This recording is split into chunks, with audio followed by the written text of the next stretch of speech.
Phrasal verbs में हमारी आज की जितनी भी फ्रेजल वर्ब्स होने वाली हैं वो होल्ड से रिगार्डिंग होने वाली हैं। होल्ड का मतलब क्या होता है? किसी चीज़ को पकड़ के रख लिया आपने अपने पास, है ना। Anyway let's back to the point. So हमारा पहला फ्रेजल वर्ब है आज का, that is hold in. Hold in का मतलब होता है बेसिकली आपने रिस्ट्रेन कर लिया या फिर कंसील कर लिया है अपनी फीलिंग्स को, अपने इमोशंस को अपने भीतर।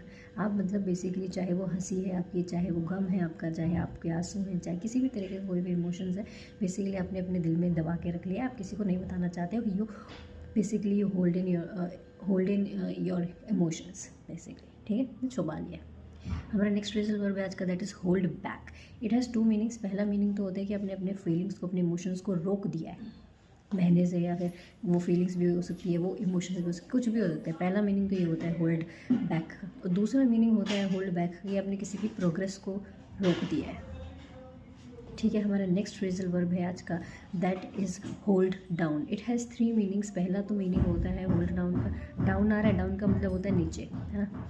तो होल्ड डाउन का पहला मीनिंग होता है कि किसी चीज़ को अपने लोअर लेवल पे रख दिया, to keep it at a lower level. दूसरा मीनिंग होता है कि कोई चीज़ राइज हो रही थी, एस्केलेट हो रही थी, उससे पहले आपने उसको रोक दिया, ठीक है, निप इन द बड बेसिकली। और तीसरा मीनिंग होता है बेसिकली आपने कोई जॉब, कोई रिस्पॉन्सिबिलिटी जो है बहुत ही सक्सेसफुली पूरी करी है, मैनेज करी। हमारा नेक्स्ट फ्रेजल वर्ब है आज का, दैट इज़ होल्ड आउट।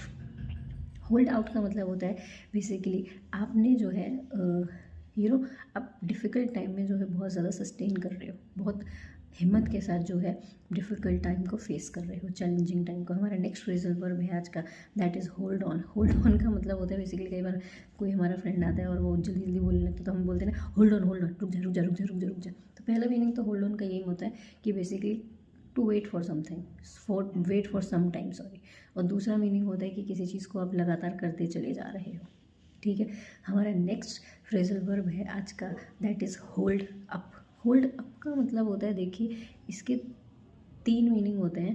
पहला तो मीनिंग होता है होल्ड अप का कि कोई चीज़ में डिले कर दिया आपने। दूसरा मीनिंग होता है कि कोई चीज़ चोरी करके आपने अपने पास रख ली, होल्ड अप कर लिया आपने। और ज़रूरी नहीं है कि चोरी करके रखी है, जैसे कि कई बार सुप्रीम कोर्ट अपना वर्डिक्ट अपने पास होल्ड अप कर लेते हैं, सुरक्षित रख लेते हैं। तो एक मीनिंग ये भी होता है कि किसी चीज़ को बेसिकली आपने अपने पास रख लिया है, ठीक है। और तीसरा मीनिंग होता है कि आप किसी को सपोर्ट कर रहे हो ताकि वो गिरे ना, ठीक है।